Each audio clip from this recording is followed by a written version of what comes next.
සද්ධර්ම පුණ්ඩරීක සූත්‍රය ඊටමත් බරපතල වූ අවස්ථාවකදී ඉදිරිපත් කරන්න තියෙන එකක් බැවින් බරපතල තත්වයක් නැවිලා සද්ධර්ම පුණ්ඩරීක සූත්‍රය ඉදිරිපත් කරන්න බැරි වෙනවා.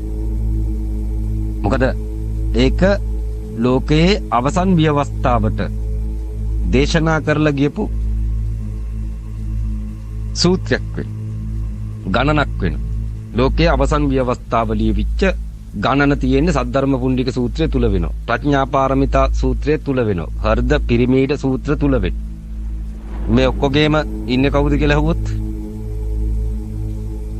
අවලෝකීතේශ්වර වෙනවා. ඔය කියපු පරිච්ඡේද ටිකේ සූත්‍ර ටිකේ ඉන්නේ අවලෝකීතේශ්වර වෙනවා. ප්‍රඥා පාරමී හර්ද පිරිමීඩ සද්ධර්ම පුණ්ඩරීක සූත්‍රය. සද්ධර්ම පුණ්ඩරීක සූත්‍රය කියලා කියන්නේ විශ්වීය ව්‍යවස්ථාවක් වෙනවා. මේක ලෝකෙන් තැබීම සඳහා එක්කෝ නිර්වාණ දොරටුවෙන් ඇතුල් වෙච්ච අය නිර්වාණ දොරටුව පෙන්නපු කෙනාට ගරු කළ යුතුයි. නිර්වාණ දොරටුවෙන් ඇතුල් වෙච්ච අය නිර්වාණ දොරටුව පෙන්නපු කෙනාට ගරු කළ යුතුයි.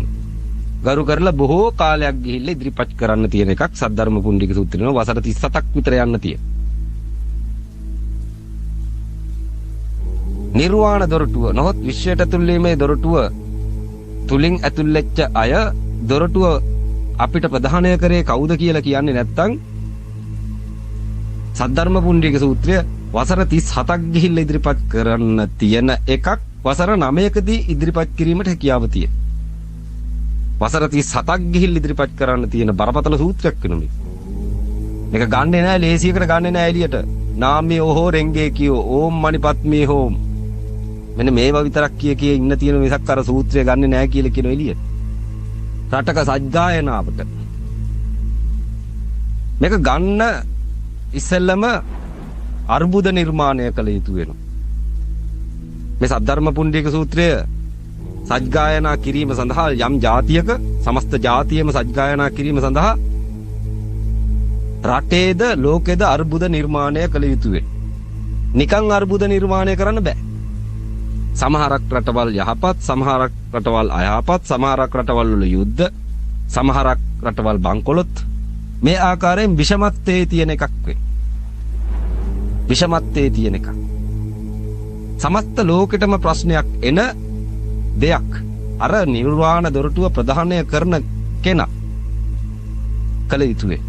සමස්ත ලෝකෙටම ප්‍රශ්නයක් වන දෙයක්. මොකද්ද ප්‍රශ්නේ? ප්‍රශ්නේ මේක වේ. ඔය නිර්වාණය, ස්වර්ගය, අල්ලා දේව රාජ්‍ය, බ්‍රහ්මන් දැකීමට තියෙන දොරටු සියල්ලේම තියෙන්නේ මරණයේ දොරවේ. ඕක ගැන කතා කරන්න මේ ලෝකෙ හිටගෙන ඉන්න කට්ටියට තහනම් වෙන්න. ඕක ගැන කතා කරන්න මේ ලෝකෙ හිටගෙන ඉන්න කට්ටියට තහනම් තේරෙන්නේ නැහැ, දන්නේ නැහැ. මොකද මැරිච්ච කට්ටිය නැගිටලා කිව්වේ නැහැ.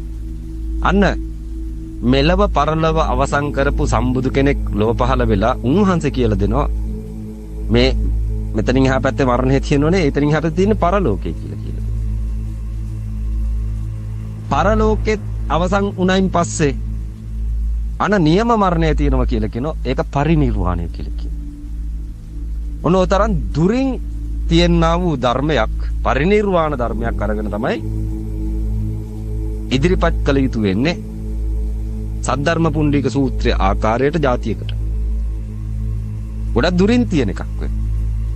අජරාමර වෙච්ච උන් එක්ක ඇසී යුතුනෝ නැත්තම් මීට කලින් ජන්මවලදී ಜಾති සෝතාපට්ටි, ಜಾති අනාගාමී, ಜಾති අරිහත්, ಜಾති පසේ බුදු, ಜಾති අරහත් බලයෙන් පච්චේක බුද්ධ බලයෙන් ඔබට ගියපු අය විතරක් නොවෙනෝ. යක්ෂ പ്രേත කුම්භාණ්ඩ නිරපිසාච අසුර කින්නර මේ කියන්නා වූ සියලු සත්ව කොට්ටාසද මේක ශ්‍රවණය කරනවා කියලා කියන්නේ සද්ධර්ම පුණ්ඩරීක සූත්‍රය. නමුත් මේක ඉදිරිපත් කිරීම ලෙහෙසි නැති වෙයි. බොහෝ දුරින් පවතින තියෙන එකක් නිසා බුදු කෙනෙකුටත් මේක ඉදිරිපත් කරන්න බුදු වෙලත් වසර 47ක් යන නිසා ඊට කලින් ඉදිරිපත් කිරීම සඳහා කළ යුතු ක්‍රියාමාර්ග ඒ දන්න තැනත් ඇවිල්ලා ගන්නව කියලා කියනවා, කරනව කියලා කියනවා. දන්න තැනත් ඇවිල්ලා ගන්නව කියලා කියනවා, ඒ වගේම කරනවා කියලා කියනවා. වසර 9ක් ඇතුළත මේ සූත්‍රය ඉදිරිපත් කිරීමට මරණයේ දොරටුව විවෘත කරනවා කියලා කියනවා. ඔය විශ්වයට ඇතුල් වීමේ දොරටුව කියලා කියන්නේ අර ස්වර්ගයට ඇතුල් වෙන වෙලාවට තියෙන්නේ සාමදානයෙන් සැතපෙන්නේ, හිටගෙන නෙවෙයිනේ සැතපෙන්නේ, හාන්සි වෙලානේ සැතපෙන්නේ. ඒ වගේම නිර්වාණයට ඇතුල් වෙන වෙලාවේ තියෙන්නේ යලි අප අතරේ ඉපදේවා නිවන් සුව ආත්තේවා කියලා බෝඩ් එක ගහන්නේ. ඔක්කොම හාන්සි වුණාට පස්සේ තමයි මේ වචන කියන්න තියෙන්නේ. අන්නේ වචනය ළඟ තිබුණේ මරණය වෙන්නේ. මරණයේ දොර තමයි ඔය ස්වර්ගයේ දොර ලෙස නම් කරේ. පොඩි දරුවන්ට දුර නැත, සල්ලිකාරයන්ට බොහෝ දුර ඇත කියලා එදා ජේසු කිව්වේ ඒක වෙයි. ගෞතම බුදුරජාණන් වහන්සේ ජේසුලා වගේ කට්ටිය කෝටි ගාණක් පහල කරලා තමයි පිට උනේ මේ ලෝකේ. ජේසුලා වගේ කට්ටිය කෝටි 5ක් ජේසුලා වගේ කට්ටිය පහල කරා. රහතන් වහන්සේලා යලි සසර ගමනට සම්බන්ධ නොවන අය 1200ක්. අල්ප පිරිසක්. සසරට නොපෙමිණෙන තත්ත්වයේ අය නිර්මාණය කරා කියලා කියනවා 1200ක්.